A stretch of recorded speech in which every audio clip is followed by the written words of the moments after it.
मैं तुम्हारे बिना ये एल्बम माइकल मैडली ने इलेक्शन से अब तक के सभी हमलों की जिम्मेदारी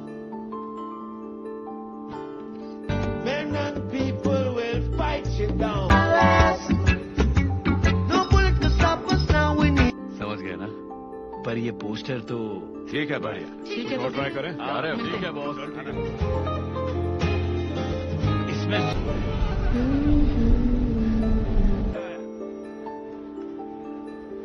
अब आप तो थर्ड वर्ल्ड सुपरस्टार हैं। नहीं, मैं कोई सुपरस्टार नहीं। अच्छा पेरिस। तो उससे क्या फर्क पड़ता है बॉब?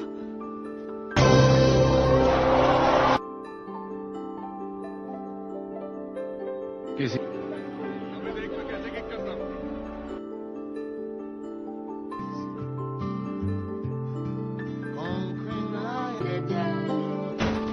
अब इसका क्या मतलब है?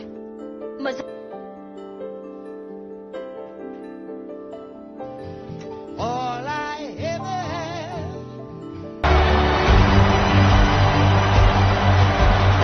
ने किसी को सुपारी नहीं दिया। किस बारे में? अरे यार अरे यही रहने दो ना। Until the basic human rights. मैं जल्दी आऊंगा। Of a legend, but straight into the soul of a revolution. Today we are talking about Bob Marley, One Love, the 2024 biographical film that brought the king of reggae back to life on the big screen. So sit back, relax, and let the vibes take over. At the beginning of the movie, we see a young boy running barefoot through the lush green hills of 9 Mile, St. Anne Parish, Jamaica, wide eyes full of wonder, heart already beating to a rhythm the world hasn't heard yet. That boy is Robert Nesta Marley, and from the very first frame, you can feel that this story is bigger than one man. It's about a message, a moment, and a miracle wrapped in dreadlocks and music.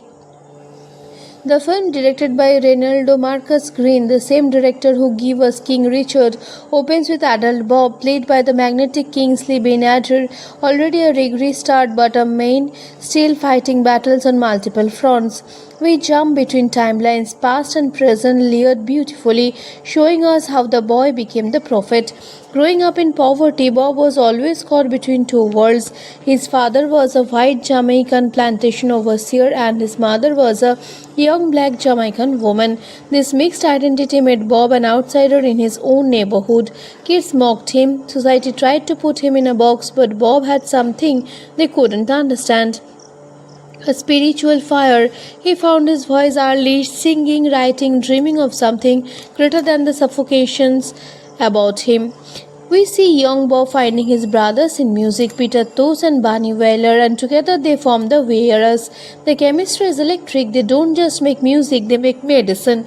In cramped rooms, in open fields, under stars that seem to listen, they pour their pain and faith into songs that would eventually shake the world. The film moves to the mid-1970s when Bob Marley is at the peak of his powers but also at the center of a dangerous political storm in Jamaica. The country is torn apart to political factions. The Jamaica Labour Party and the People's National Party are at war. Violence is spilling into the streets, people are dying, and Bob somehow remains a symbol that both sides claim but neither can control. The tension reaches a boiling point with the assassination attempt scene, one of the most gripping sequences in the entire film. It's December 1976, just 2 days before the Smile Jamaica concert, a free concert Bob organized to try and bring back to the nation. Armed gunmen invade his home at 56 Hope Road in Kingston. Shots are fired. Bob is wounded in the arm and chest. His wife Rita is also shot. His manager Don Taylor is critically wounded. The chaos, the fear, the confusion, the film captures it with raw, shaking energy, and yet what does Bob Marley do?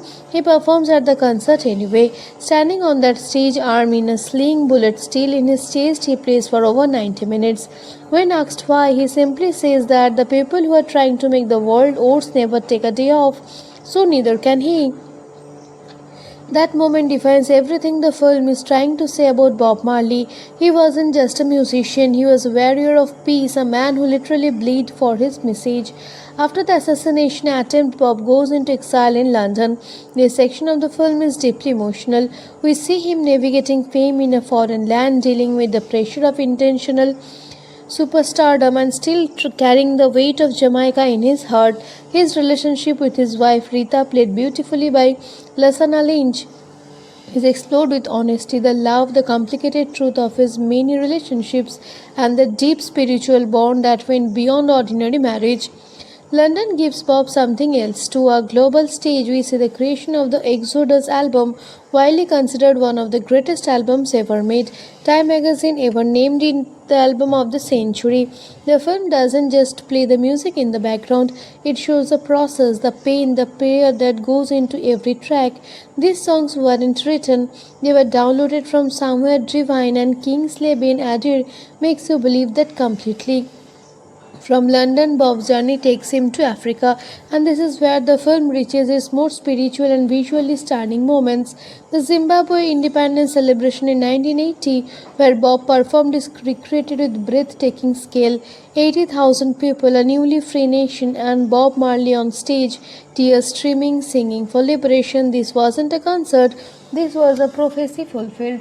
Throughout all of this, the film waves in Bob's deep Rastafari fear, his belief in Jah, his connection to Haile Selassie, his rejection of the Babylon system. It's all presented not as strange or exotic, but as a very foundation of who he was. The film treats his spirituality with deep respect, showing how it shaped his music, his politics, his personal choice, and ultimately his approach to death itself. Because he is, the film also does not shy away from the end. Bob Marley was diagnosed with archal lentiginous melanoma, a rare form of cancer that started under his tongue till he refused amputations, partly due to his Rastafari beliefs. The cancer spread. He tried to continue touring. His body weakened, but his spirit refused to break. He died on May 11, 1981, at just 36 years old in a Miami hospital on his way back to Jamaica. His last words to his son Jiggy were, "Money can't buy life." The film closes with the real footage and photos of Bob, grounding everything we just witnessed in historical truth, and by that point there's not a dry eye in the theater. Now let's get into some weird facts about this movie that most people don't know. Kingsley Ben-Adir didn't act just like Bob Marley. He trained for months learning to play guitar left-handed because Bob played left-handed. He also spent extensive time in Jamaica absorbing the culture, the dialect, and the spiritual atmosphere. Director Reynaldo Marcus Green had originally approached the project thinking it would be impossible to make, because how do you contain Bob Marley in a single film? He almost walked away before the Marley family personally convinced him. The film was shot in Jamaica, the UK, and Ethiopia, and the production team included members of Bob's actual family as consultants and creative guides. Jiggy Marley himself executive produced the film, which means this is as close to an author's portrait as he will ever get. Now, audience questions. People keep asking, is the film too soft on Bob? Does it gloss over his complicated personal life? Honestly, yes or no? The film acknowledges his multiple relationships and children outside his marriage, but it doesn't dwell in the drama. It focuses on the spiritual and political Bob rather than the tabloid version. Some viewers feel that's a flaw, others say it's a choice. The family wanted the world to understand the prophet, not just the man's private contradictions. It's a valid debate, and the film invites it without full answering it. Background story of this film is also fascinating. The Marley family has been trapping to get a proper biopic made for decades. Previous attempts fell apart over creative control, casting, and the sheer complexity of representing such an iconic figure.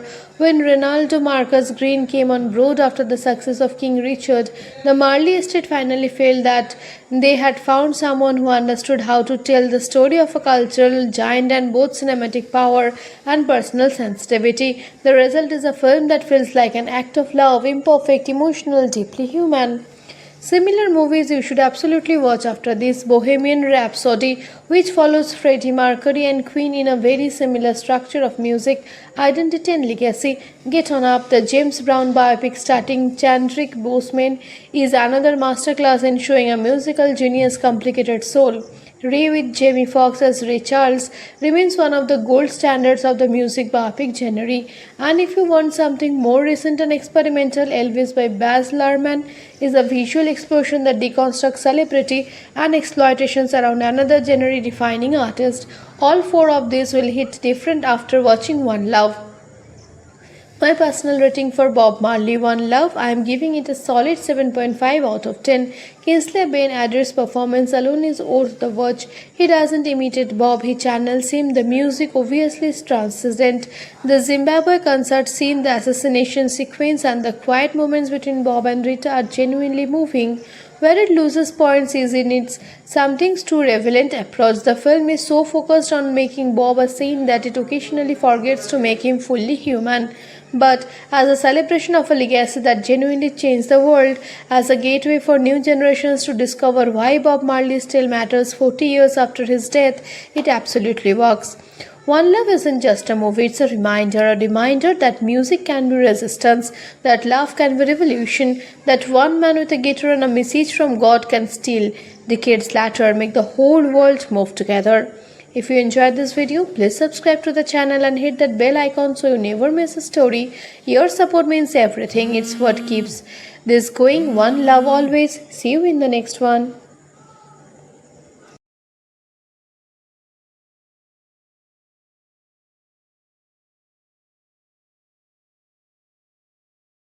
Of a legend, but straight into the soul of a revolution. Today we are talking about Bob Marley One Love, the 2024 biographical film that brought the king of reggae back to life on the big screen. So sit back, relax, and let the vibes take over. At the beginning of the movie, we see a young boy running barefoot through the lush green hills of 9 Mile, St. Anne Parish, Jamaica, wide eyes full of wonder, heart already beating to a rhythm the world hasn't heard yet. That boy is Robert Nesta Marley, and from the very first frame you can feel that this story is bigger than one man. It's about a message, a moment, and a miracle wrapped in dreadlocks and music. The film, directed by Reynaldo Marcus Green, the same director who gave us King Richard, opens with adult Bob, played by the magnetic Kingsley Ben-Adir, already a reggae star but a main, still fighting battles on multiple fronts. We jump between timelines, past and present, layered beautifully, showing us how the boy became the prophet. Growing up in poverty, Bob was always caught between two worlds. His father was a white Jamaican plantation overseer and his mother was a young black Jamaican woman. This mixed identity made Bob an outsider in his own neighborhood. Kids mocked him, society tried to put him in a box, but Bob had something they couldn't understand. A spiritual fire. He found his voice early, singing, writing, dreaming of something greater than the suffocations about him. We see young Bob finding his brothers in music, Peter Tosh and Bunny Wailer, and together they form the Wearers. The chemistry is electric. They don't just make music, they make medicine. In cramped rooms, in open fields, under stars that seem to listen, they pour their pain and faith into songs that would eventually shake the world. The film moves to the mid-1970s when Bob Marley is at the peak of his powers but also at the center of a dangerous political storm in Jamaica. The country is torn apart to political factions. The Jamaica Labour Party and the People's National Party are at war. Violence is spilling into the streets, people are dying, and Bob somehow remains a symbol that both sides claim but neither can control. The tension reaches a boiling point with the assassination attempt scene, one of the most gripping sequences in the entire film. It's December 1976, just 2 days before the Smile Jamaica concert, a free concert Bob organized to try and bring back to the nation. Armed gunmen invade his home at 56 Hope Road in Kingston. Shots are fired. Bob is wounded in the arm and chest. His wife Rita is also shot. His manager Don Taylor is critically wounded. The chaos, the fear, the confusion, the film captures it with raw, shaking energy, and yet what does Bob Marley do? He performs at the concert anyway. Standing on that stage, arm in a sling, bullet still in his chest, he plays for over 90 minutes. When asked why, he simply says that the people who are trying to make the world ours never take a day off, so neither can he. That moment defines everything the film is trying to say about Bob Marley. He wasn't just a musician, he was a warrior of peace, a man who literally bled for his message. After the assassination attempt, Bob goes into exile in London. This section of the film is deeply emotional. We see him navigating fame in a foreign land, dealing with the pressure of intentional superstardom and still carrying the weight of Jamaica in his heart. His relationship with his wife Rita, played beautifully by Lasana Lynch, is explored with honesty, the love, the complicated truth of his many relationships, and the deep spiritual bond that went beyond ordinary marriage. London gives Bob something else. To a global stage, we see the creation of the Exodus album, widely considered one of the greatest albums ever made. Time magazine ever named it the album of the century. The film doesn't just play the music in the background, it shows the process, the pain, the prayer that goes into every track. These songs weren't written, they were downloaded from somewhere divine, and Kingsley Ben-Adir makes you believe that completely. From London, Bob's journey takes him to Africa, and this is where the film reaches its most spiritual and visually stunning moments. The Zimbabwe independence celebration in 1980, where Bob performed, is recreated with breathtaking scale. 80,000 people, a newly free nation, and Bob Marley on stage, tears streaming, singing for liberation. This wasn't a concert, this was a prophecy fulfilled. Throughout all of this, the film waves in Bob's deep Rastafari fear, his belief in Jah, his connection to Haile Selassie, his rejection of the Babylon system, it's all presented not as strange or exotic, but as a very foundation of who he was. The film treats his spirituality with deep respect, showing how it shaped his music, his politics, his personal choice, and ultimately his approach to death itself. Because he is, the film also does not shy away from the end.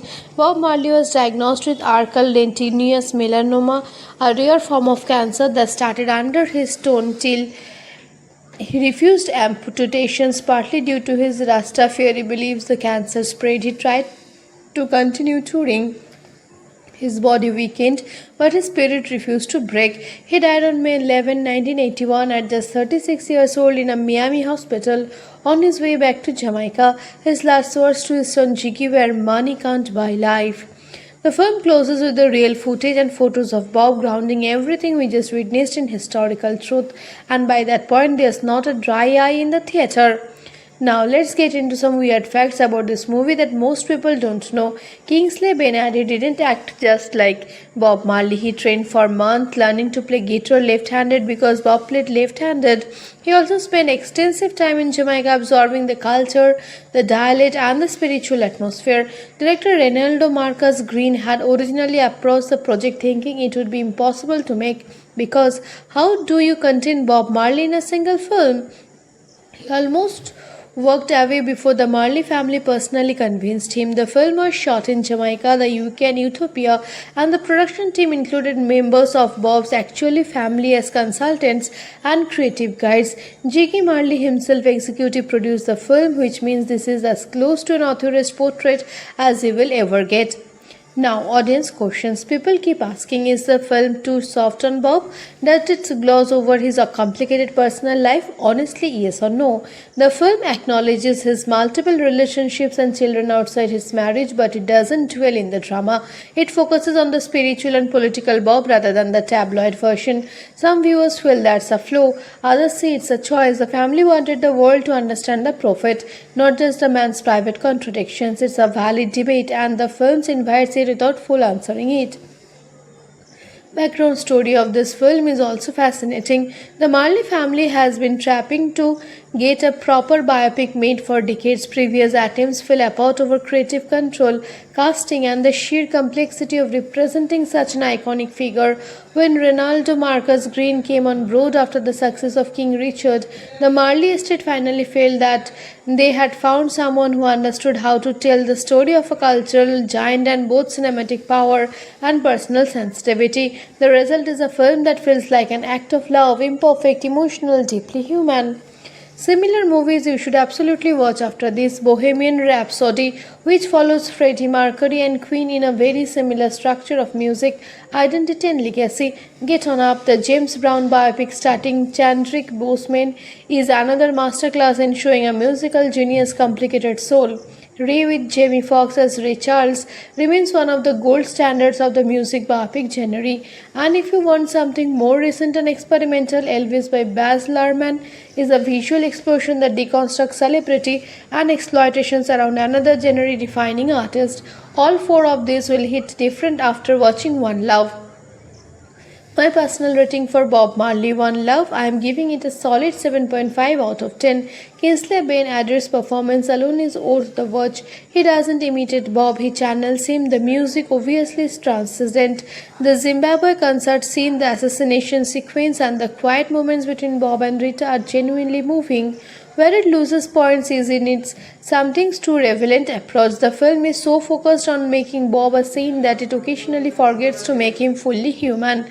But as a celebration of a legacy that genuinely changed the world, as a gateway for new generations to discover why Bob Marley still matters 40 years after his death, it absolutely works. One Love isn't just a movie, it's a reminder that music can be resistance, that love can be revolution, that one man with a guitar and a message from God can still, decades later, make the whole world move together. If you enjoyed this video, please subscribe to the channel and hit that bell icon so you never miss a story. Your support means everything. It's what keeps this going. One love always. See you in the next one.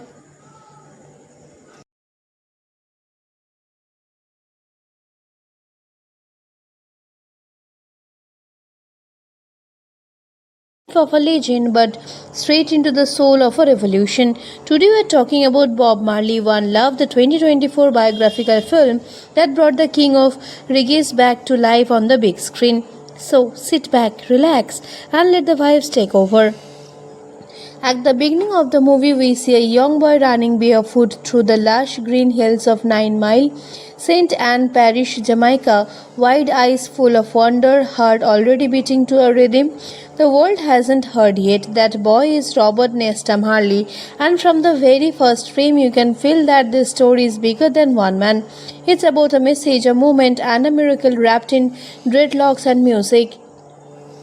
The film, directed by Reynaldo Marcus Green, the same director who gave us King Richard, opens with adult Bob, played by the magnetic Kingsley Ben-Adir, already a reggae star but a main, still fighting battles on multiple fronts. We jump between timelines, past and present, layered beautifully, showing us how the boy became the prophet.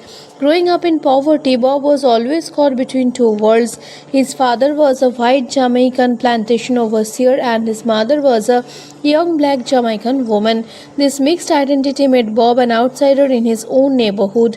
Kids mocked him, society tried to put him in a box, but Bob had something they couldn't understand. A spiritual fire. He found his voice early, singing, writing, dreaming of something greater than the suffocations about him. We see young Bob finding his brothers in music, Peter Tosh and Bunny Wailer, and together they form the Wearers. The chemistry is electric. They don't just make music, they make medicine. In cramped rooms, in open fields, under stars that seem to listen, they pour their pain and faith into songs that would eventually shake the world. The film moves to the mid-1970s when Bob Marley is at the peak of his powers but also at the center of a dangerous political storm in Jamaica. The country is torn apart to political factions. The Jamaica Labour Party and the People's National Party are at war. Violence is spilling into the streets, people are dying, and Bob somehow remains a symbol that both sides claim but neither can control. The tension reaches a boiling point with the assassination attempt scene, one of the most gripping sequences in the entire film. It's December 1976, just 2 days before the Smile Jamaica concert, a free concert Bob organized to try and bring back to the nation. Armed gunmen invade his home at 56 Hope Road in Kingston. Shots are fired. Bob is wounded in the arm and chest. His wife Rita is also shot. His manager Don Taylor is critically wounded. The chaos, the fear, the confusion. The film captures it with raw, shaking energy, and yet what does Bob Marley do? He performs at the concert anyway. Standing on that stage, arm in a sling, bullet still in his chest, he plays for over 90 minutes. When asked why, he simply says that the people who are trying to make the world ours never take a day off, so neither can he. That moment defines everything the film is trying to say about Bob Marley. He wasn't just a musician, he was a warrior of peace, a man who literally bled for his message. After the assassination attempt, Bob goes into exile in London. This section of the film is deeply emotional.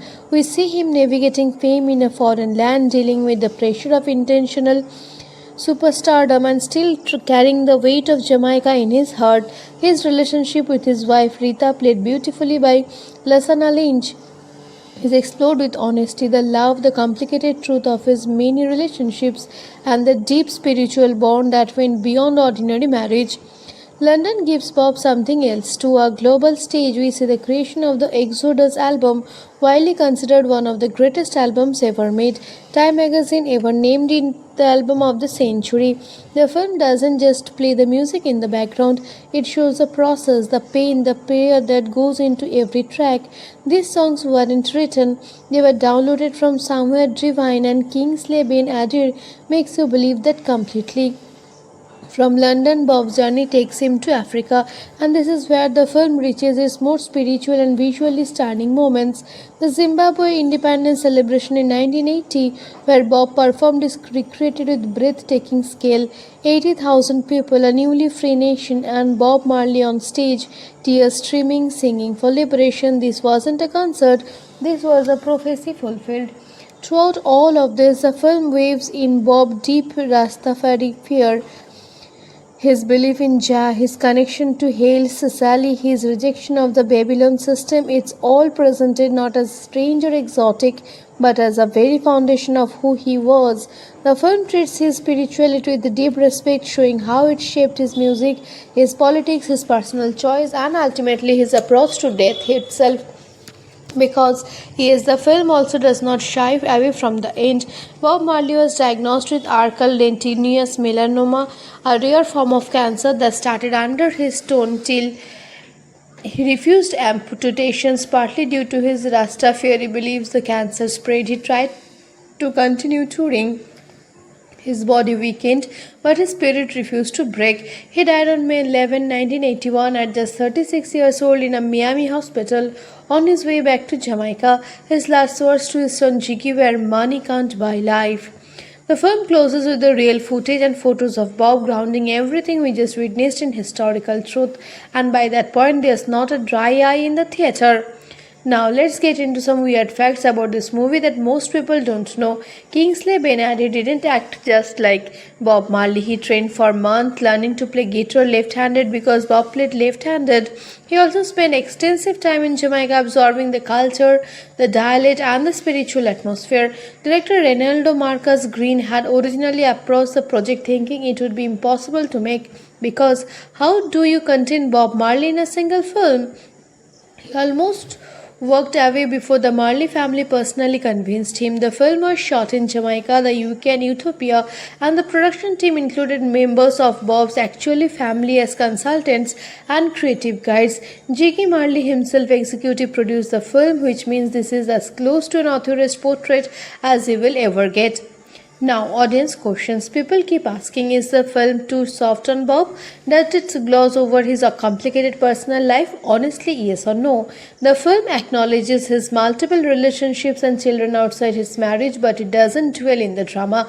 It focuses on the spiritual and political Bob rather than the tabloid version. Some viewers feel that's a flaw, others say it's a choice. The family wanted the world to understand the prophet, not just the man's private contradictions. It's a valid debate, and the film invites it without full answering it.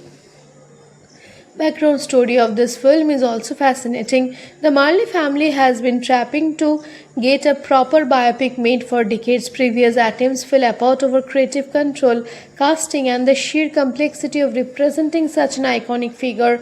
When Ronaldo Marcus Green came on board after the success of King Richard, the Marley estate finally felt that they had found someone who understood how to tell the story of a cultural giant and both cinematic power and personal sensitivity. The result is a film that feels like an act of love, imperfect, emotional, deeply human.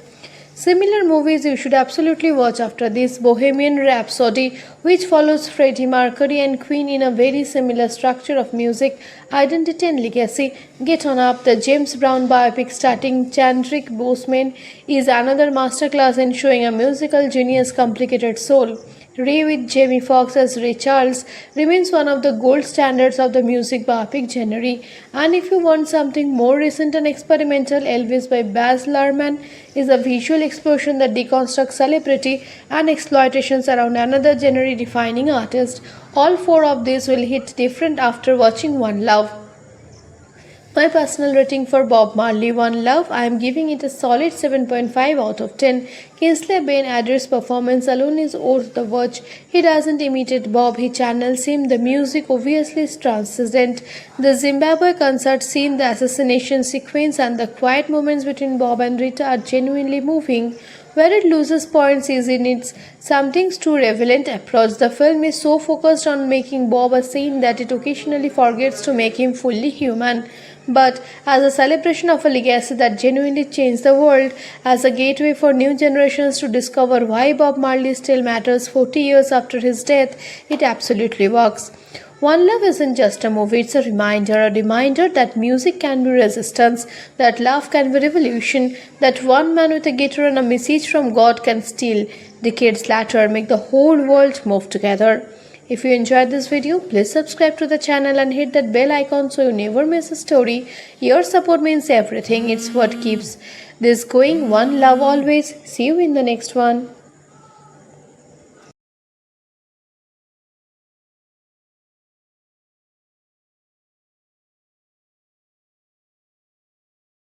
Of a legend, but straight into the soul of a revolution. Today we are talking about Bob Marley One Love, the 2024 biographical film that brought the king of reggae back to life on the big screen.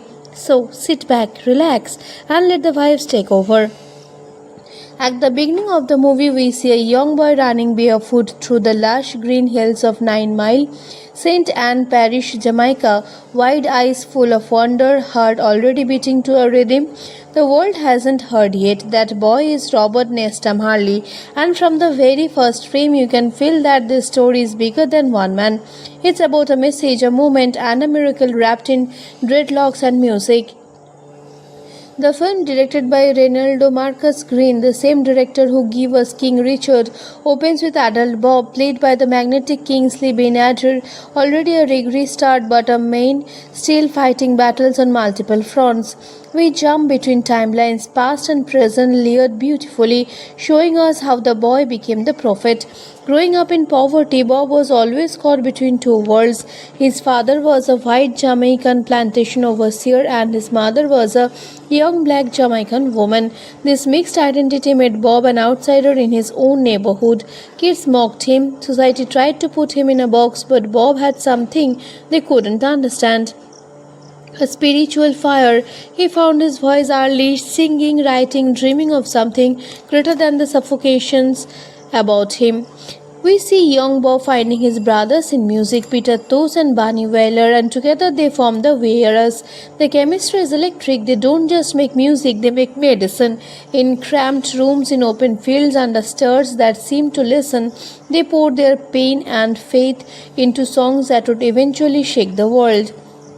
The film moves to the mid-1970s when Bob Marley is at the peak of his powers but also at the center of a dangerous political storm in Jamaica. The country is torn apart to political factions. The Jamaica Labour Party and the People's National Party are at war. Violence is spilling into the streets, people are dying, and Bob somehow remains a symbol that both sides claim but neither can control. The tension reaches a boiling point with the assassination attempt scene, one of the most gripping sequences in the entire film. It's December 1976, just 2 days before the Smile Jamaica concert, a free concert Bob organized to try and bring back to the nation. Armed gunmen invade his home at 56 Hope Road in Kingston. Shots are fired. Bob is wounded in the arm and chest. His wife Rita is also shot. His manager Don Taylor is critically wounded. The chaos, the fear, the confusion, the film captures it with raw, shaking energy, and yet what does Bob Marley do? He performs at the concert anyway. Standing on that stage, arm in a sling, bullet still in his chest, he plays for over 90 minutes. When asked why, he simply says that the people who are trying to make the world ours never take a day off, so neither can he. That moment defines everything the film is trying to say about Bob Marley. He wasn't just a musician, he was a warrior of peace, a man who literally bled for his message. After the assassination attempt, Bob goes into exile in London. This section of the film is deeply emotional. We see him navigating fame in a foreign land, dealing with the pressure of intentional superstardom and still carrying the weight of Jamaica in his heart. His relationship with his wife Rita, played beautifully by Lasana Lynch, is explored with honesty, the love, the complicated truth of his many relationships, and the deep spiritual bond that went beyond ordinary marriage. London gives Bob something else. To a global stage, we see the creation of the Exodus album, widely considered one of the greatest albums ever made. Time magazine ever named it the album of the century. The film doesn't just play the music in the background, it shows the process, the pain, the prayer that goes into every track. These songs weren't written, they were downloaded from somewhere divine, and Kingsley Ben-Adir makes you believe that completely. From London, Bob's journey takes him to Africa, and this is where the film reaches its most spiritual and visually stunning moments. The Zimbabwe independence celebration in 1980, where Bob performed, is recreated with breathtaking scale. 80,000 people, a newly free nation, and Bob Marley on stage, tears streaming, singing for liberation. This wasn't a concert, this was a prophecy fulfilled. Throughout all of this, the film waves in Bob's deep Rastafari fear, his belief in Jah, his connection to Haile Selassie, his rejection of the Babylon system. It's all presented not as strange or exotic, but as a very foundation of who he was. The film treats his spirituality with deep respect, showing how it shaped his music, his politics, his personal choice, and ultimately his approach to death itself.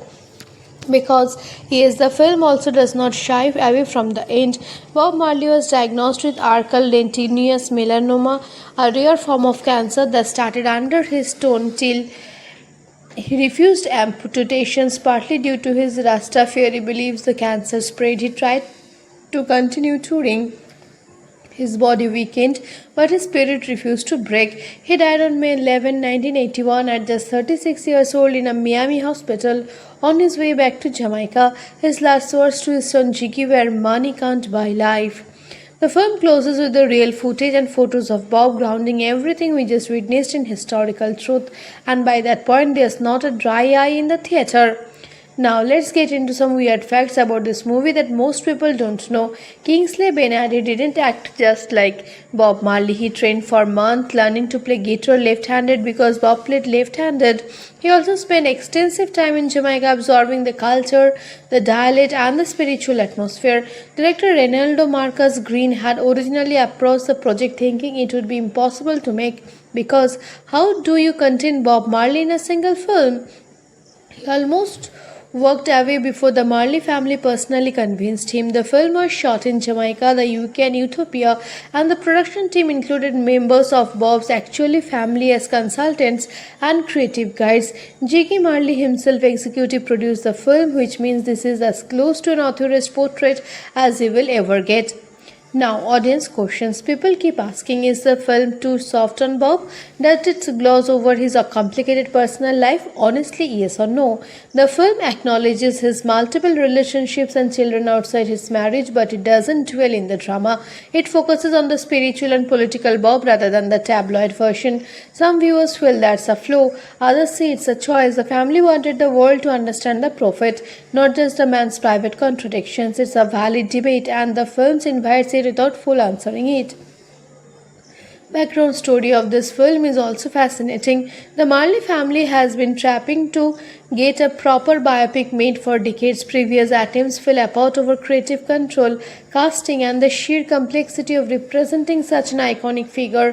When Ronaldo Marcus Green came on board after the success of King Richard, the Marley estate finally felt that they had found someone who understood how to tell the story of a cultural giant and both cinematic power and personal sensitivity. The result is a film that feels like an act of love, imperfect, emotional, deeply human.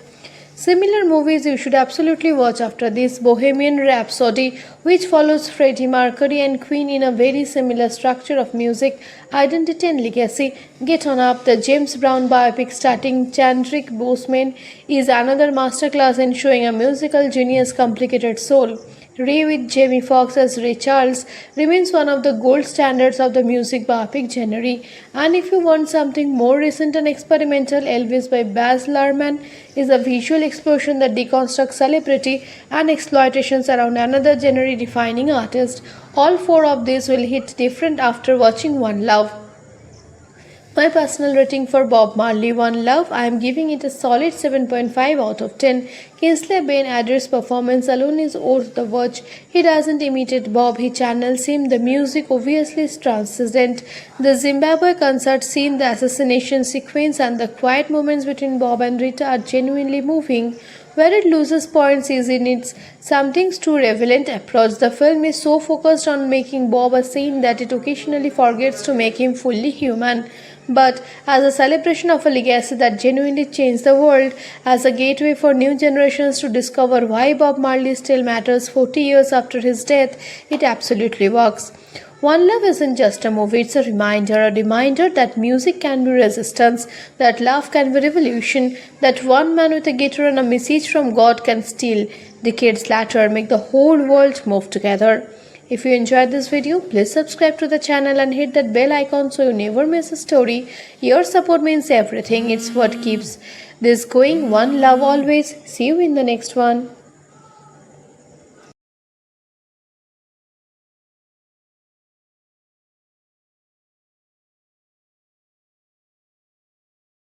Of a legend, but straight into the soul of a revolution. Today we are talking about Bob Marley One Love, the 2024 biographical film that brought the king of reggae back to life on the big screen.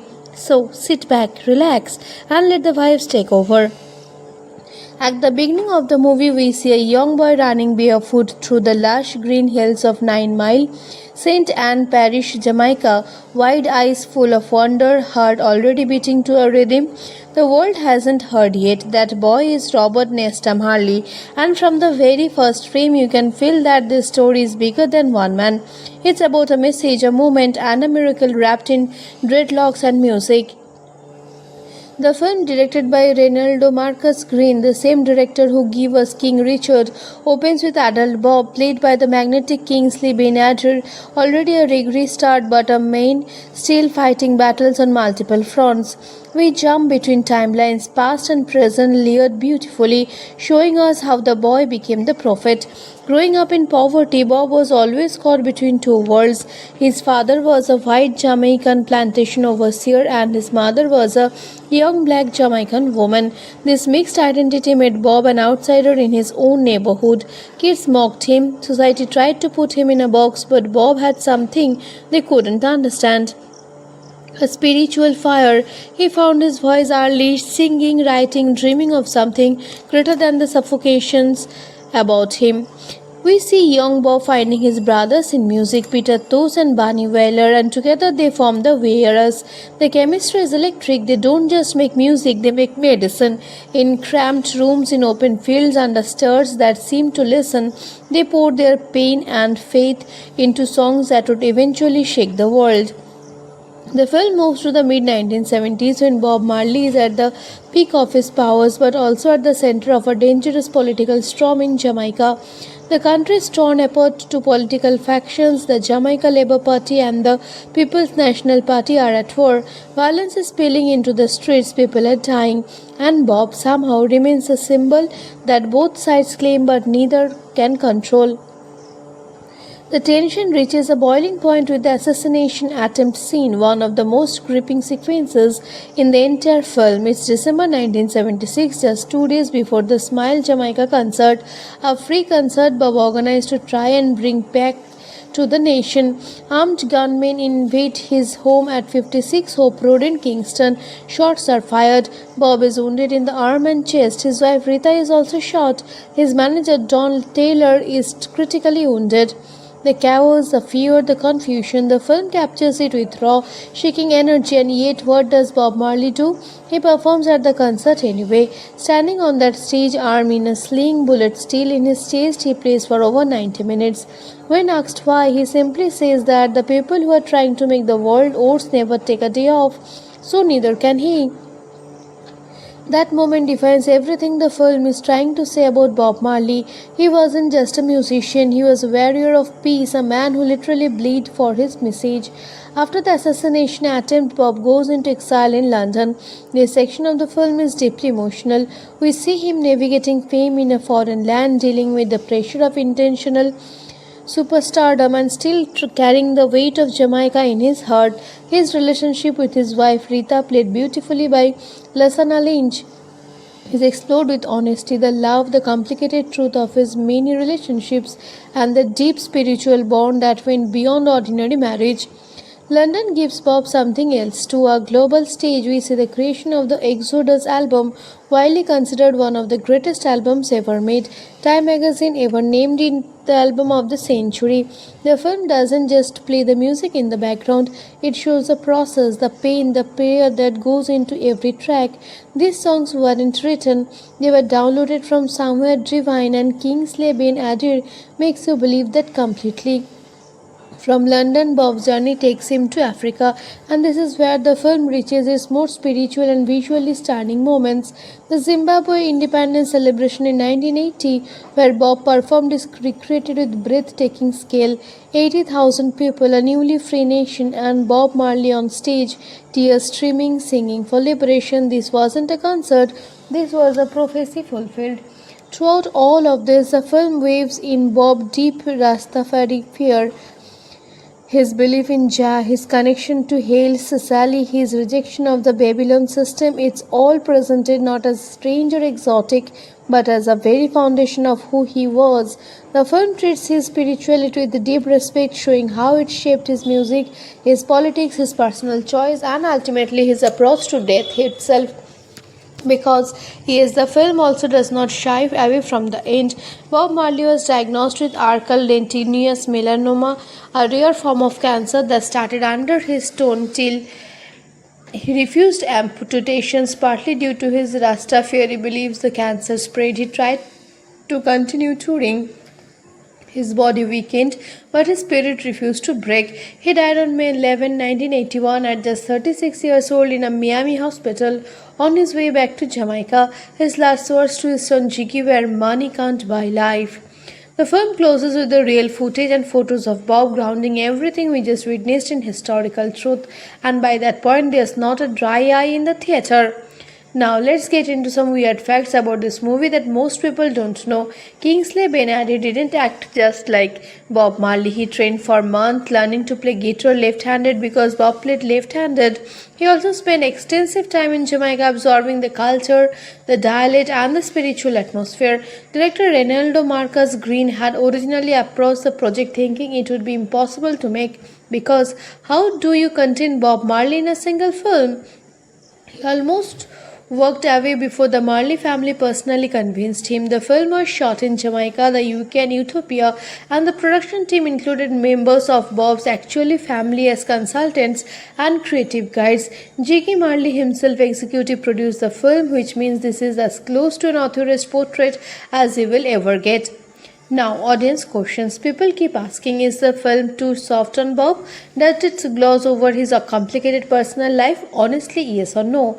The film acknowledges his multiple relationships and children outside his marriage, but it doesn't dwell in the drama.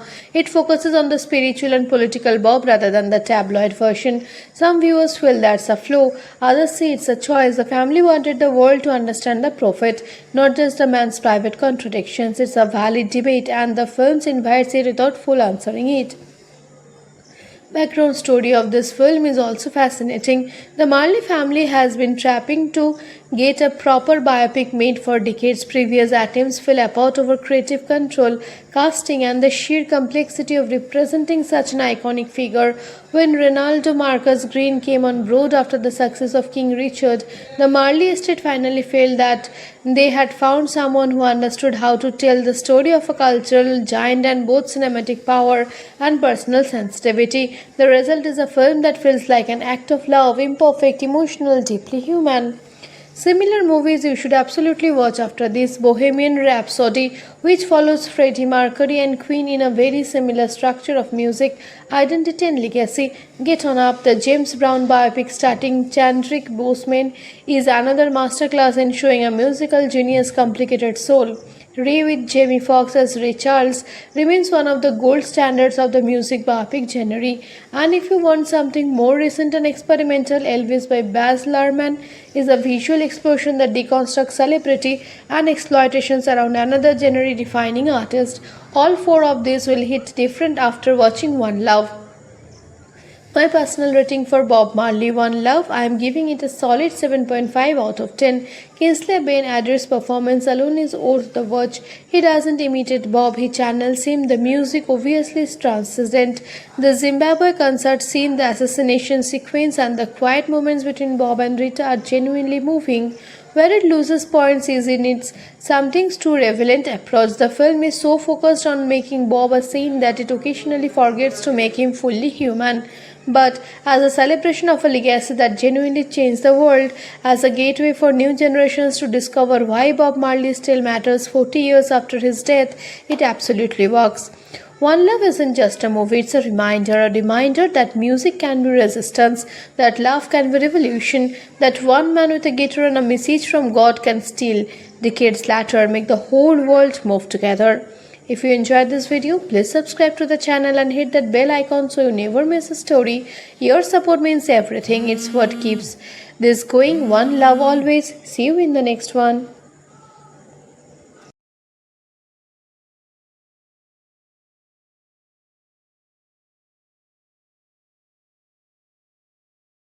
Of a legend, but straight into the soul of a revolution. Today we are talking about Bob Marley One Love, the 2024 biographical film that brought the king of reggae back to life on the big screen. So sit back, relax, and let the vibes take over. At the beginning of the movie, we see a young boy running barefoot through the lush green hills of 9 Mile, St. Anne Parish, Jamaica, wide eyes full of wonder, heart already beating to a rhythm the world hasn't heard yet. That boy is Robert Nesta Marley, and from the very first frame you can feel that this story is bigger than one man. It's about a message, a moment, and a miracle wrapped in dreadlocks and music. The film, directed by Ronaldo Marcus Green, the same director who gave us King Richard, opens with adult Bob, played by the magnetic Kingsley Ben-Adir, already a reggae star but a main, still fighting battles on multiple fronts. We jump between timelines, past and present, layered beautifully, showing us how the boy became the prophet. Growing up in poverty, Bob was always caught between two worlds. His father was a white Jamaican plantation overseer and his mother was a young black Jamaican woman. This mixed identity made Bob an outsider in his own neighborhood. Kids mocked him, society tried to put him in a box, but Bob had something they couldn't understand. A spiritual fire. He found his voice early, singing, writing, dreaming of something greater than the suffocations about him. We see young Bob finding his brothers in music, Peter Tosh and Bunny Wailer, and together they form the Wearers. The chemistry is electric. They don't just make music, they make medicine. In cramped rooms, in open fields, under stars that seem to listen, they pour their pain and faith into songs that would eventually shake the world.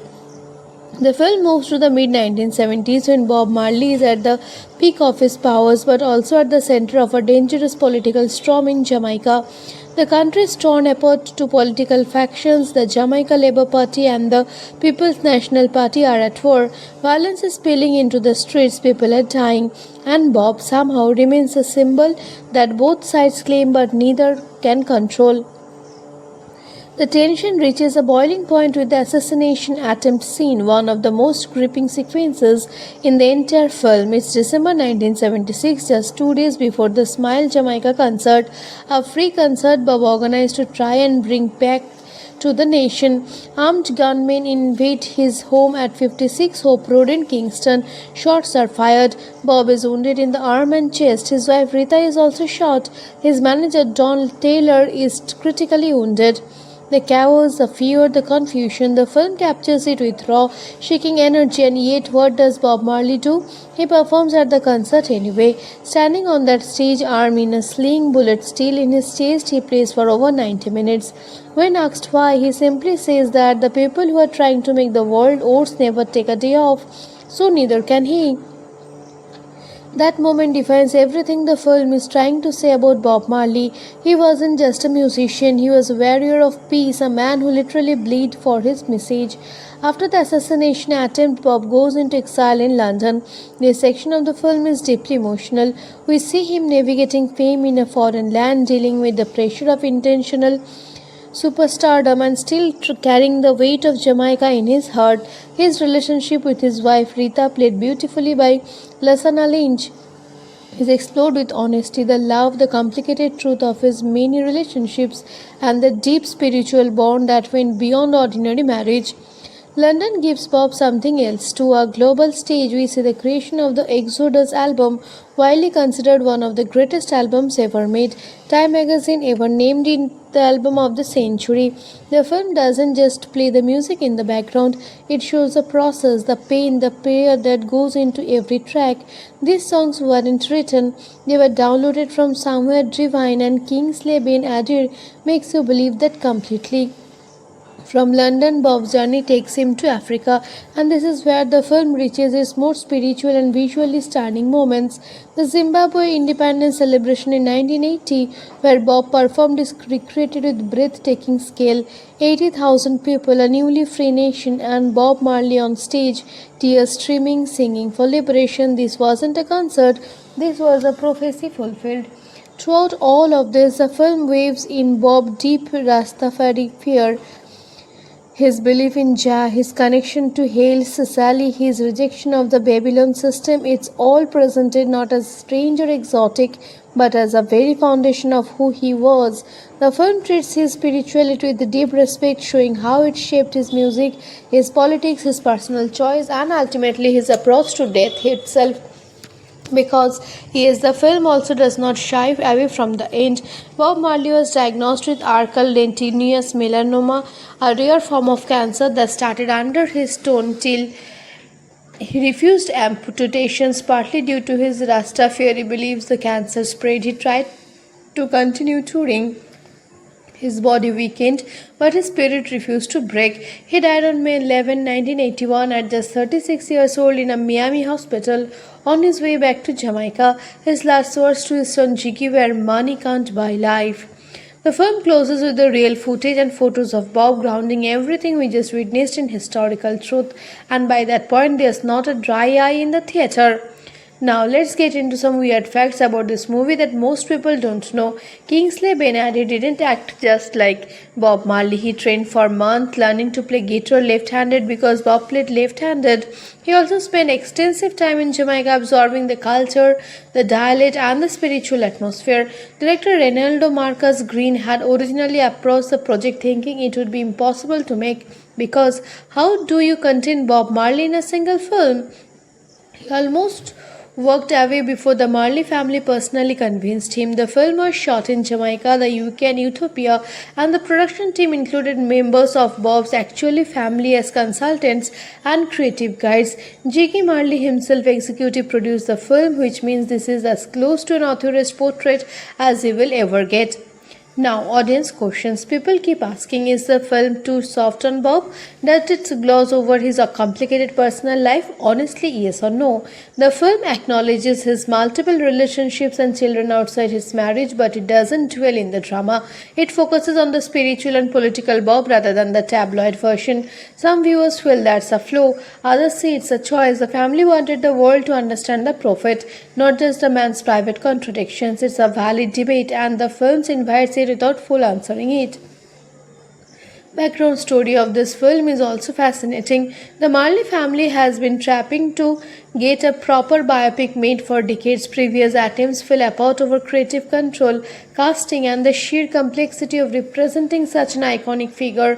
When Ronaldo Marcus Green came on board after the success of King Richard, the Marley estate finally felt that they had found someone who understood how to tell the story of a cultural giant and both cinematic power and personal sensitivity. The result is a film that feels like an act of love, imperfect, emotional, deeply human. Similar movies you should absolutely watch after this: Bohemian Rhapsody, which follows Freddie Mercury and Queen in a very similar structure of music, identity, and legacy. Get On Up, the James Brown biopic starring Chadwick Boseman, is another masterclass in showing a musical genius' complicated soul. Ray with Jamie Foxx as Ray Charles remains one of the gold standards of the music biopic genre. And if you want something more recent and experimental, Elvis by Baz Luhrmann is a visual explosion that deconstructs celebrity and exploitations around another genre-defining artist. All four of these will hit different after watching One Love. My personal rating for Bob Marley One Love, I am giving it a solid 7.5 out of 10. Kingsley Ben-Adir's performance alone is worth the watch. He doesn't imitate Bob, he channels him. The music obviously is transcendent. The Zimbabwe concert scene, the assassination sequence, and the quiet moments between Bob and Rita are genuinely moving. Where it loses points is in its something's too relevant approach. The film is so focused on making Bob a saint that it occasionally forgets to make him fully human. But as a celebration of a legacy that genuinely changed the world, as a gateway for new generations to discover why Bob Marley still matters 40 years after his death, it absolutely works. One Love isn't just a movie, it's a reminder that music can be resistance, that love can be revolution, that one man with a guitar and a message from God can still, decades later, make the whole world move together. If you enjoyed this video, please subscribe to the channel and hit that bell icon so you never miss a story.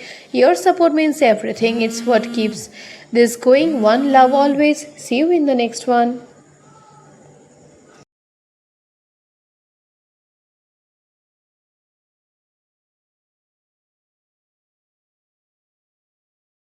Of a legend, but straight into the soul of a revolution. Today we are talking about Bob Marley One Love, the 2024 biographical film that brought the king of reggae back to life on the big screen. So sit back, relax, and let the vibes take over. At the beginning of the movie, we see a young boy running barefoot through the lush green hills of 9 Mile, St. Anne Parish, Jamaica, wide eyes full of wonder, heart already beating to a rhythm the world hasn't heard yet. That boy is Robert Nesta Marley, and from the very first frame you can feel that this story is bigger than one man. It's about a message, a moment, and a miracle wrapped in dreadlocks and music. The film, directed by Ronaldo Marcus Green, the same director who gave us King Richard, opens with adult Bob, played by the magnetic Kingsley Ben-Adir, already a reggae star but a main, still fighting battles on multiple fronts. We jump between timelines, past and present, layered beautifully, showing us how the boy became the prophet. Growing up in poverty, Bob was always caught between two worlds. His father was a white Jamaican plantation overseer and his mother was a young black Jamaican woman. This mixed identity made Bob an outsider in his own neighborhood. Kids mocked him, society tried to put him in a box, but Bob had something they couldn't understand. A spiritual fire. He found his voice early, singing, writing, dreaming of something greater than the suffocations about him. We see young Bob finding his brothers in music, Peter Tosh and Bunny Wailer, and together they form the Wearers. The chemistry is electric. They don't just make music, they make medicine. In cramped rooms, in open fields, under stars that seem to listen, they poured their pain and faith into songs that would eventually shake the world. The film moves to the mid-1970s when Bob Marley is at the peak of his powers but also at the center of a dangerous political storm in Jamaica. The country is torn apart to political factions. The Jamaica Labour Party and the People's National Party are at war. Violence is spilling into the streets, people are dying, and Bob somehow remains a symbol that both sides claim but neither can control. The tension reaches a boiling point with the assassination attempt scene, one of the most gripping sequences in the entire film. It's December 1976, just 2 days before the Smile Jamaica concert, a free concert Bob organized to try and bring back to the nation. Armed gunmen invade his home at 56 Hope Road in Kingston. Shots are fired. Bob is wounded in the arm and chest. His wife Rita is also shot. His manager Don Taylor is critically wounded. The chaos, the fear, the confusion, the film captures it with raw, shaking energy, and yet what does Bob Marley do? He performs at the concert anyway. Standing on that stage, arm in a sling, bullet still in his chest, he plays for over 90 minutes. When asked why, he simply says that the people who are trying to make the world ours never take a day off, so neither can he. That moment defines everything the film is trying to say about Bob Marley. He wasn't just a musician, he was a warrior of peace, a man who literally bled for his message. After the assassination attempt, Bob goes into exile in London. This section of the film is deeply emotional. We see him navigating fame in a foreign land, dealing with the pressure of intentional superstardom and still carrying the weight of Jamaica in his heart. His relationship with his wife Rita, played beautifully by Lasana Lynch, is explored with honesty, the love, the complicated truth of his many relationships, and the deep spiritual bond that went beyond ordinary marriage. London gives Bob something else. To a global stage, we see the creation of the Exodus album, widely considered one of the greatest albums ever made. Time magazine ever named it the album of the century. The film doesn't just play the music in the background, it shows the process, the pain, the prayer that goes into every track. These songs weren't written, they were downloaded from somewhere divine, and Kingsley Ben-Adir makes you believe that completely. From London, Bob's journey takes him to Africa, and this is where the film reaches its most spiritual and visually stunning moments. The Zimbabwe independence celebration in 1980, where Bob performed, is recreated with breathtaking scale. 80,000 people, a newly free nation, and Bob Marley on stage, tears streaming, singing for liberation. This wasn't a concert, this was a prophecy fulfilled. Throughout all of this, the film waves in Bob's deep Rastafari fear, his belief in Jah, his connection to Haile Selassie, his rejection of the Babylon system. It's all presented not as strange or exotic, but as a very foundation of who he was. The film treats his spirituality with deep respect, showing how it shaped his music, his politics, his personal choice, and ultimately his approach to death itself. Because the film also does not shy away from the end. Bob Marley was diagnosed with archival lentiginous melanoma, a rare form of cancer that started under his tongue till he refused amputations, partly due to his Rastafari beliefs. The cancer spread. He tried to continue touring. His body weakened, but his spirit refused to break. He died on May 11, 1981 at just 36 years old in a Miami hospital on his way back to Jamaica. His last words to his son Jiggy were, "Money can't buy life." The film closes with the real footage and photos of Bob, grounding everything we just witnessed in historical truth, and by that point there's not a dry eye in the theater. Now let's get into some weird facts about this movie that most people don't know. Kingsley Ben-Adir didn't act just like Bob Marley. He trained for months learning to play guitar left-handed because Bob played left-handed. He also spent extensive time in Jamaica absorbing the culture, the dialect, and the spiritual atmosphere. Director Reynaldo Marcus Green had originally approached the project thinking it would be impossible to make, because how do you contain Bob Marley in a single film? He almost walked away before the Marley family personally convinced him. The film was shot in Jamaica, the UK, and Ethiopia, and the production team included members of Bob's actual family as consultants and creative guides.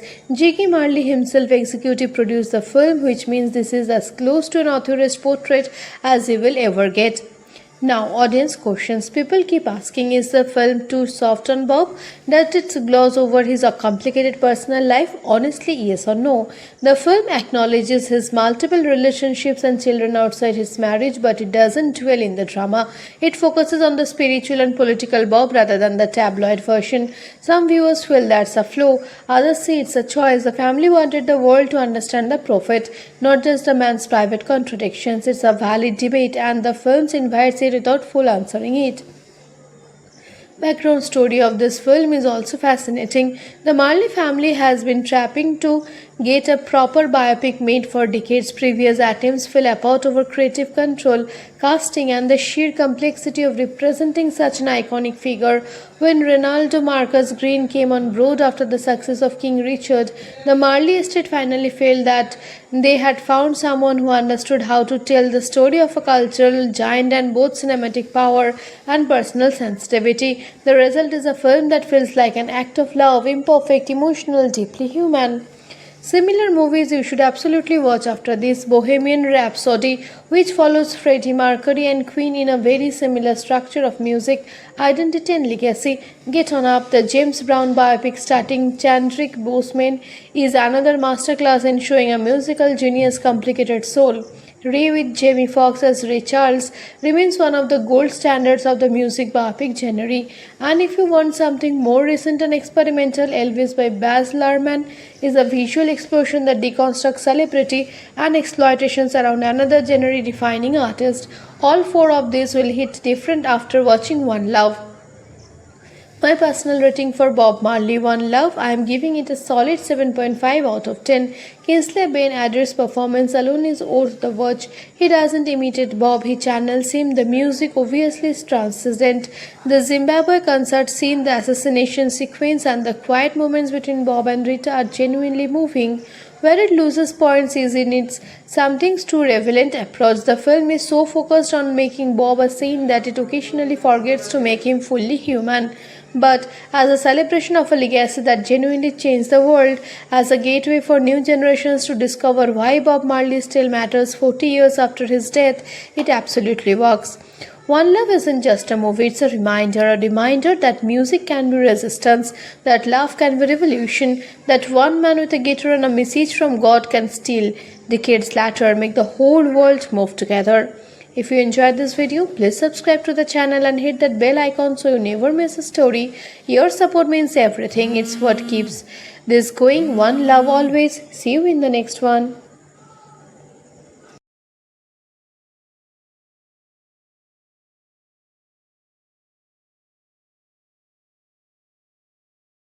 Of a legend, but straight into the soul of a revolution.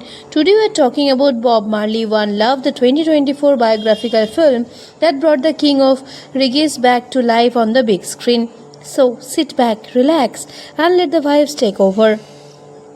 At the beginning of the movie, we see a young boy running barefoot through the lush green hills of 9 Mile, St. Anne Parish, Jamaica, wide eyes full of wonder, heart already beating to a rhythm the world hasn't heard yet. That boy is Robert Nesta Marley, and from the very first frame you can feel that this story is bigger than one man. It's about a message, a moment, and a miracle wrapped in dreadlocks and music.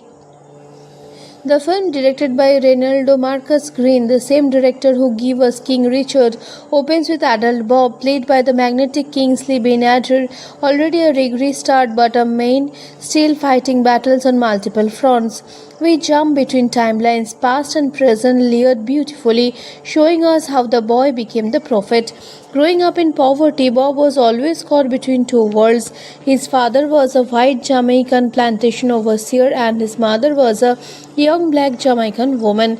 This mixed identity made Bob an outsider in his own neighborhood. Kids mocked him, society tried to put him in a box, but Bob had something they couldn't understand. A spiritual fire. He found his voice early, singing, writing, dreaming of something greater than the suffocations about him. We see young Bob finding his brothers in music, Peter Tosh and Bunny Wailer, and together they form the Wearers. The chemistry is electric. They don't just make music, they make medicine.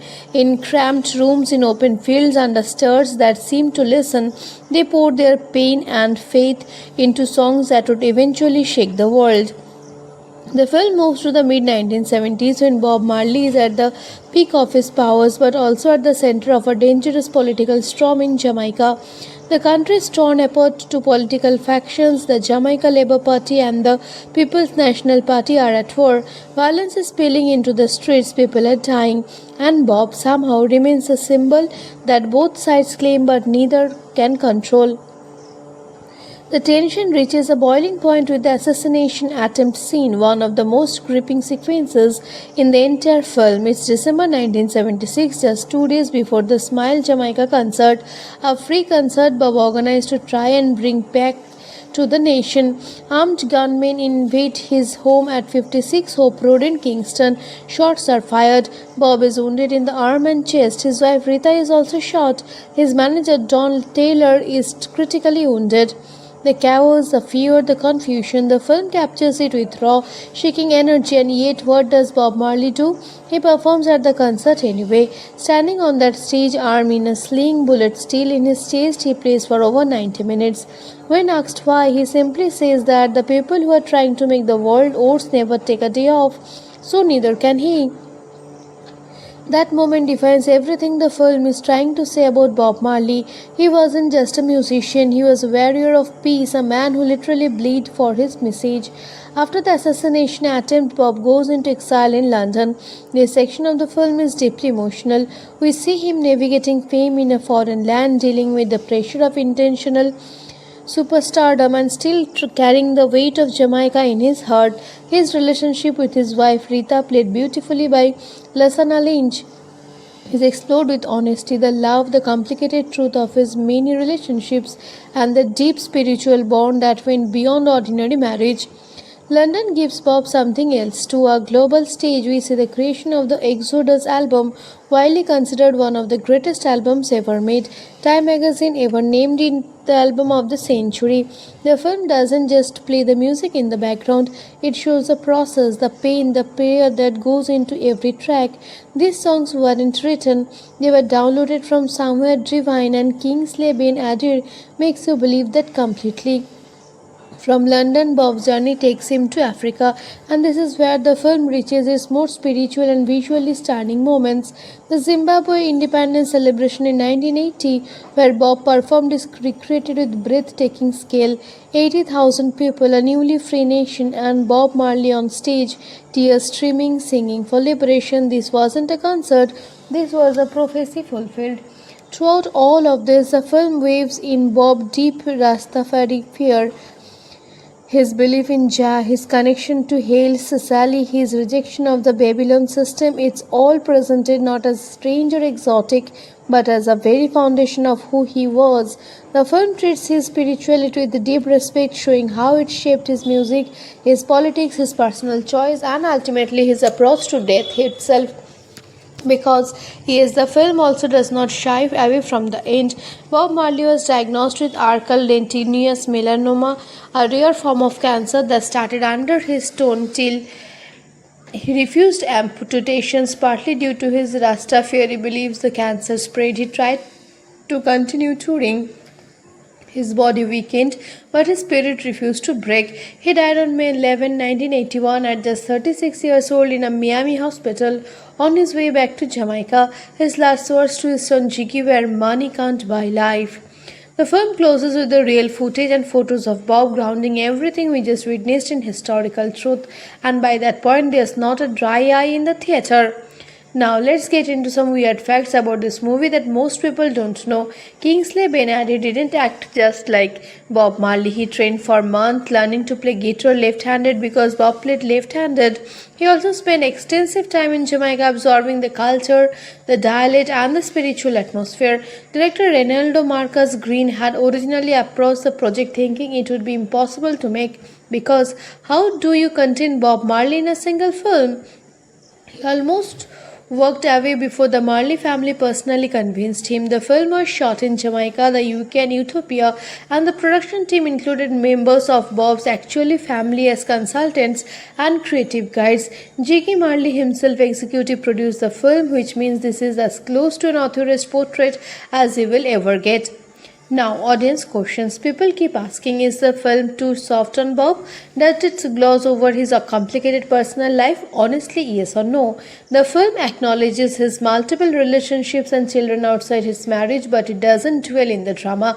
It focuses on the spiritual and political Bob rather than the tabloid version. Some viewers feel that's a flaw, others say it's a choice. The family wanted the world to understand the prophet, not just the man's private contradictions. It's a valid debate, and the film invites it without full answering it. Background story of this film is also fascinating. The Marley family has been trapping to get a proper biopic made for decades. Previous attempts fell apart over creative control, casting, and the sheer complexity of representing such an iconic figure. When Ronaldo Marcus Green came on board after the success of King Richard, the Marley estate finally felt that they had found someone who understood how to tell the story of a cultural giant and both cinematic power and personal sensitivity. The result is a film that feels like an act of love, imperfect, emotional, deeply human. Similar movies you should absolutely watch after this: Bohemian Rhapsody, which follows Freddie Mercury and Queen in a very similar structure of music, identity, and legacy. Get On Up, the James Brown biopic starring Chadwick Boseman, is another masterclass in showing a musical genius' complicated soul. Ray with Jamie Foxx as Ray Charles remains one of the gold standards of the music biopic genre. And if you want something more recent and experimental, Elvis by Baz Luhrmann is a visual explosion that deconstructs celebrity and exploitations around another genre-defining artist. All four of these will hit different after watching One Love. My personal rating for Bob Marley One Love, I am giving it a solid 7.5 out of 10. Kingsley Ben-Adir's performance alone is worth the watch. He doesn't imitate Bob, he channels him. The music obviously is transcendent. The Zimbabwe concert scene, the assassination sequence, and the quiet moments between Bob and Rita are genuinely moving. Where it loses points is in its something too relevant approach. The film is so focused on making Bob a saint that it occasionally forgets to make him fully human. But as a celebration of a legacy that genuinely changed the world, as a gateway for new generations to discover why Bob Marley still matters 40 years after his death, it absolutely works. One Love isn't just a movie, it's a reminder that music can be resistance, that love can be revolution, that one man with a guitar and a message from God can still, decades later, make the whole world move together. If you enjoyed this video, please subscribe to the channel and hit that bell icon so you never miss a story. Your support means everything. It's what keeps this going. One love always. See you in the next one.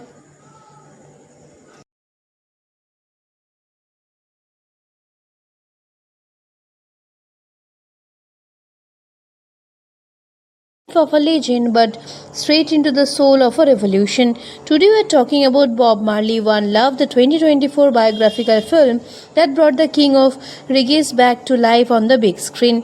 So sit back, relax, and let the vibes take over. At the beginning of the movie, we see a young boy running barefoot through the lush green hills of 9 Mile, St. Anne Parish, Jamaica, wide eyes full of wonder, heart already beating to a rhythm the world hasn't heard yet. That boy is Robert Nesta Marley, and from the very first frame you can feel that this story is bigger than one man. It's about a message, a moment, and a miracle wrapped in dreadlocks and music. The film, directed by Ronaldo Marcus Green, the same director who gave us King Richard, opens with adult Bob, played by the magnetic Kingsley Ben-Adir, already a reggae star but a main, still fighting battles on multiple fronts. We jump between timelines, past and present, layered beautifully, showing us how the boy became the prophet. Growing up in poverty, Bob was always caught between two worlds. His father was a white Jamaican plantation overseer and his mother was a young black Jamaican woman. This mixed identity made Bob an outsider in his own neighborhood. Kids mocked him, society tried to put him in a box, but Bob had something they couldn't understand. A spiritual fire.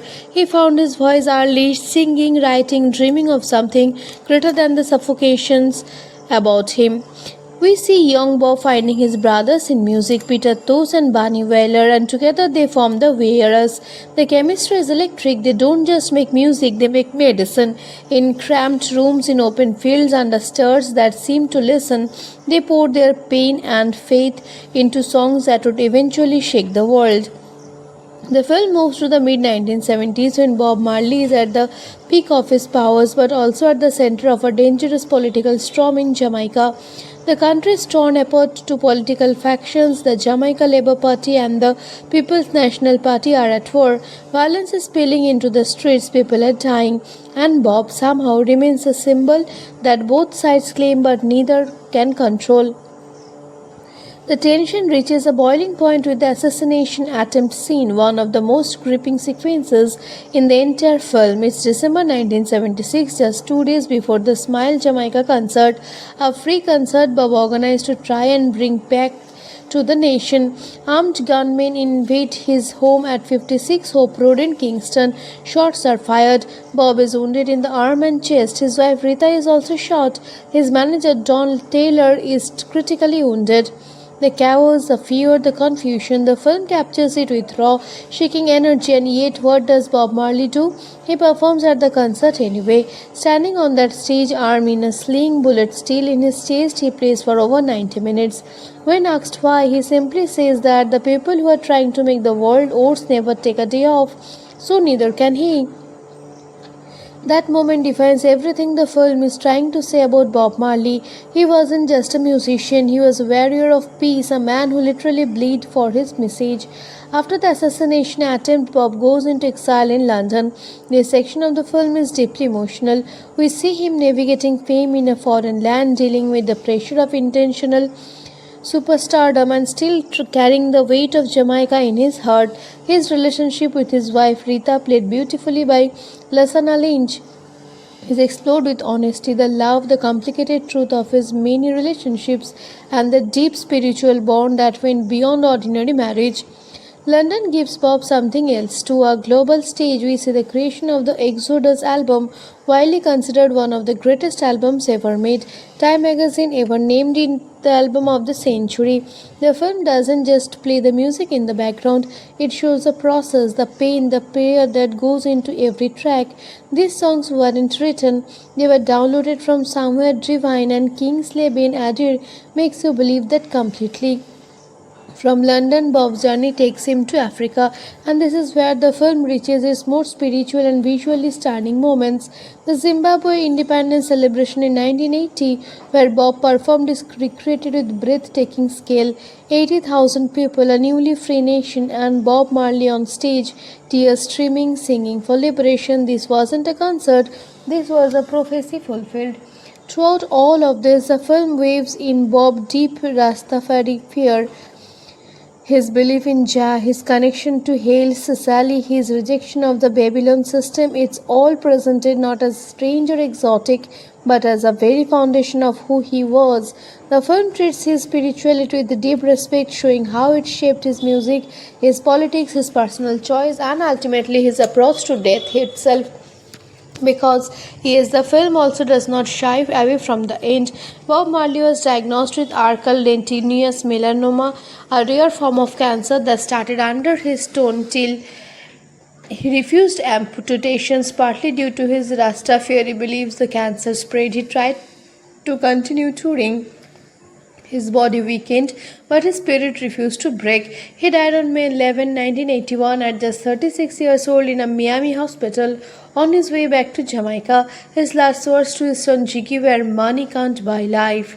The film closes with the real footage and photos of Bob, grounding everything we just witnessed in historical truth, and by that point there's not a dry eye in the theater.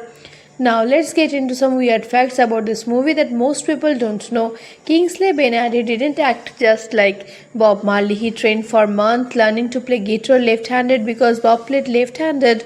He also spent extensive time in Jamaica absorbing the culture, the dialect, and the spiritual atmosphere. Director Reynaldo Marcus Green had originally approached the project thinking it would be impossible to make, because how do you contain Bob Marley in a single film? He almost walked away before the Marley family personally convinced him. The film was shot in Jamaica, the UK, and Ethiopia, and the production team included members of Bob's actual family as consultants and creative guides. Jiggy Marley himself executive produced the film, which means this is as close to an author's portrait as he will ever get. Now, audience questions. People keep asking, is the film too soft on Bob? Does it gloss over his complicated personal life? Honestly, yes or no. The film acknowledges his multiple relationships and children outside his marriage, but it doesn't dwell in the drama. It focuses on the spiritual and political Bob rather than the tabloid version. Some viewers feel that's a flaw, others say it's a choice. The family wanted the world to understand the prophet, not just the man's private contradictions. It's a valid debate, and the film invites it without full answering it. Background story of this film is also fascinating. The Marley family has been trapping to get a proper biopic made for decades. Previous attempts fell apart over creative control, casting, and the sheer complexity of representing such an iconic figure. When Ronaldo Marcus Green came on board after the success of King Richard, the Marley estate finally felt that they had found someone who understood how to tell the story of a cultural giant and both cinematic power and personal sensitivity. The result is a film that feels like an act of love, imperfect, emotional, deeply human. Similar movies you should absolutely watch after this: Bohemian Rhapsody, which follows Freddie Mercury and Queen in a very similar structure of music, identity, and legacy. Get On Up, the James Brown biopic starring Chadwick Boseman, is another masterclass in showing a musical genius' complicated soul. Ray with Jamie Foxx as Ray Charles remains one of the gold standards of the music biopic genre. And if you want something more recent and experimental, Elvis by Baz Luhrmann is a visual explosion that deconstructs celebrity and exploitations around another genre-defining artist. All four of these will hit different after watching One Love. My personal rating for Bob Marley One Love, I am giving it a solid 7.5 out of 10. Kingsley Ben-Adir's performance alone is worth the watch. He doesn't imitate Bob, he channels him. The music obviously is transcendent. The Zimbabwe concert scene, the assassination sequence, and the quiet moments between Bob and Rita are genuinely moving. Where it loses points is in its something's too relevant approach. The film is so focused on making Bob a saint that it occasionally forgets to make him fully human. But as a celebration of a legacy that genuinely changed the world, as a gateway for new generations to discover why Bob Marley still matters 40 years after his death, it absolutely works. One Love isn't just a movie, it's a reminder that music can be resistance, that love can be revolution, that one man with a guitar and a message from God can still, decades later, make the whole world move together. If you enjoyed this video, please subscribe to the channel and hit that bell icon so you never miss a story. Your support means everything. It's what keeps this going. One love always. See you in the next one.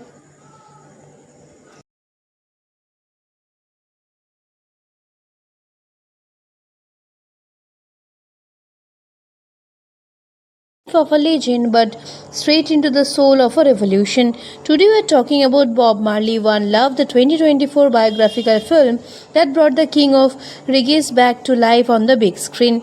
So sit back, relax, and let the vibes take over.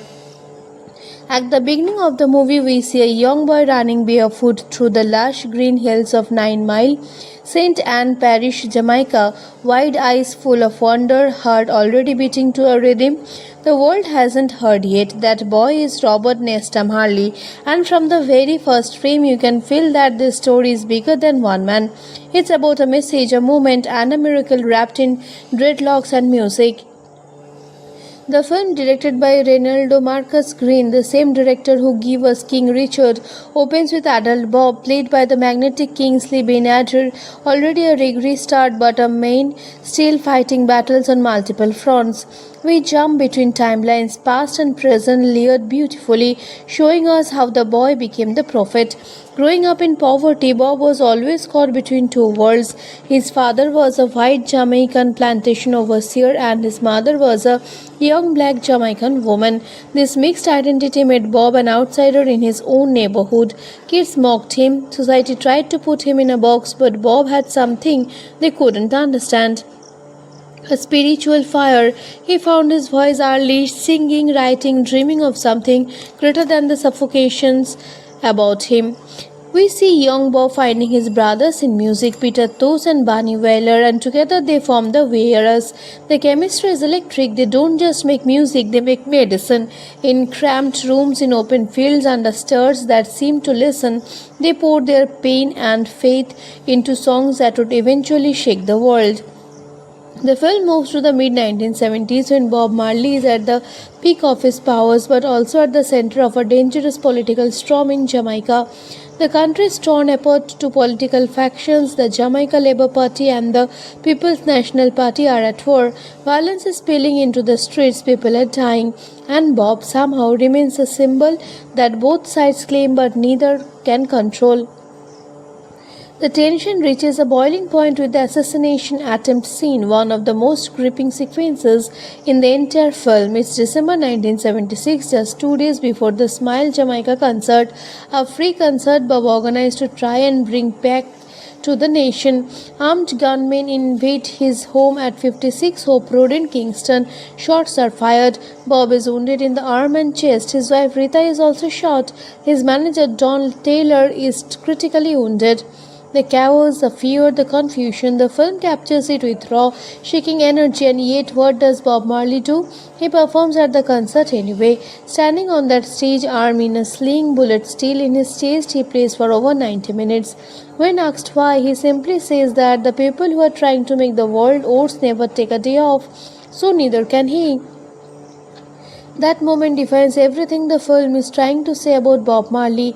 He wasn't just a musician, he was a warrior of peace, a man who literally bled for his message. After the assassination attempt, Bob goes into exile in London. This section of the film is deeply emotional. We see him navigating fame in a foreign land, dealing with the pressure of intentional superstardom and still carrying the weight of Jamaica in his heart. His relationship with his wife Rita, played beautifully by Lasana Lynch, is explored with honesty, the love, the complicated truth of his many relationships, and the deep spiritual bond that went beyond ordinary marriage. London gives Bob something else. To a global stage, we see the creation of the Exodus album, widely considered one of the greatest albums ever made. Time magazine ever named it the album of the century.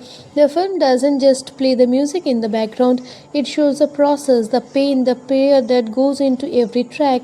These songs weren't written, they were downloaded from somewhere divine, and Kingsley Ben-Adir makes you believe that completely. From London, Bob's journey takes him to Africa, and this is where the film reaches its most spiritual and visually stunning moments. The Zimbabwe independence celebration in 1980, where Bob performed, is recreated with breathtaking scale. 80,000 people, a newly free nation, and Bob Marley on stage, tears streaming, singing for liberation. This wasn't a concert, this was a prophecy fulfilled. Throughout all of this, the film waves in Bob's deep Rastafari fear, his belief in Jah, his connection to Haile Selassie, his rejection of the Babylon system. It's all presented not as strange or exotic, but as a very foundation of who he was. The film treats his spirituality with deep respect, showing how it shaped his music, his politics, his personal choice, and ultimately his approach to death itself. Because the film also does not shy away from the end. Bob Marley was diagnosed with archival lentiginous melanoma, a rare form of cancer that started under his tongue till he refused amputations, partly due to his Rastafari beliefs. The cancer spread. He tried to continue touring. His body weakened, but his spirit refused to break. He died on May 11, 1981 at just 36 years old in a Miami hospital on his way back to Jamaica. His last words to his son Jiggy were, "Money can't buy life." The film closes with the real footage and photos of Bob, grounding everything we just witnessed in historical truth, and by that point there's not a dry eye in the theater. Now let's get into some weird facts about this movie that most people don't know. Kingsley Ben-Adir didn't act just like Bob Marley. He trained for months learning to play guitar left-handed because Bob played left-handed. He also spent extensive time in Jamaica absorbing the culture, the dialect, and the spiritual atmosphere. Director Reynaldo Marcus Green had originally approached the project thinking it would be impossible to make, because how do you contain Bob Marley in a single film? He almost walked away before the Marley family personally convinced him. The film was shot in Jamaica, the UK, and Ethiopia, and the production team included members of Bob's actual family as consultants and creative guides. Jiggy Marley himself executive produced the film, which means this is as close to an author's portrait as he will ever get. Now, audience questions. People keep asking, is the film too soft on Bob? Does it gloss over his complicated personal life? Honestly, yes or no. The film acknowledges his multiple relationships and children outside his marriage, but it doesn't dwell in the drama. It focuses on the spiritual and political Bob rather than the tabloid version. Some viewers feel that's a flaw, others say it's a choice. The family wanted the world to understand the prophet, not just the man's private contradictions. It's a valid debate, and the film invites it without full answering it. Background story of this film is also fascinating. The Marley family has been trapping to get a proper biopic made for decades. Previous attempts fell apart over creative control, casting, and the sheer complexity of representing such an iconic figure. When Ronaldo Marcus Green came on board after the success of King Richard, the Marley estate finally felt that they had found someone who understood how to tell the story of a cultural giant and both cinematic power and personal sensitivity. The result is a film that feels like an act of love, imperfect, emotional, deeply human. Similar movies you should absolutely watch after this: Bohemian Rhapsody, which follows Freddie Mercury and Queen in a very similar structure of music, identity, and legacy. Get On Up, the James Brown biopic starring Chadwick Boseman, is another masterclass in showing a musical genius' complicated soul. Ray with Jamie Foxx as Ray Charles remains one of the gold standards of the music biopic genre. And if you want something more recent and experimental, Elvis by Baz Luhrmann is a visual explosion that deconstructs celebrity and exploitations around another genre-defining artist. All four of these will hit different after watching One Love. My personal rating for Bob Marley One Love, I am giving it a solid 7.5 out of 10. Kingsley Ben-Adir's performance alone is worth the watch. He doesn't imitate Bob, he channels him. The music obviously is transcendent. The Zimbabwe concert scene, the assassination sequence, and the quiet moments between Bob and Rita are genuinely moving. Where it loses points is in its something's too relevant approach. The film is so focused on making Bob a saint that it occasionally forgets to make him fully human. But as a celebration of a legacy that genuinely changed the world, as a gateway for new generations to discover why Bob Marley still matters 40 years after his death, it absolutely works. One Love isn't just a movie, it's a reminder that music can be resistance, that love can be revolution, that one man with a guitar and a message from God can still, decades later, make the whole world move together. If you enjoyed this video, please subscribe to the channel and hit that bell icon so you never miss a story. Your support means everything. It's what keeps this going. One love always. See you in the next one.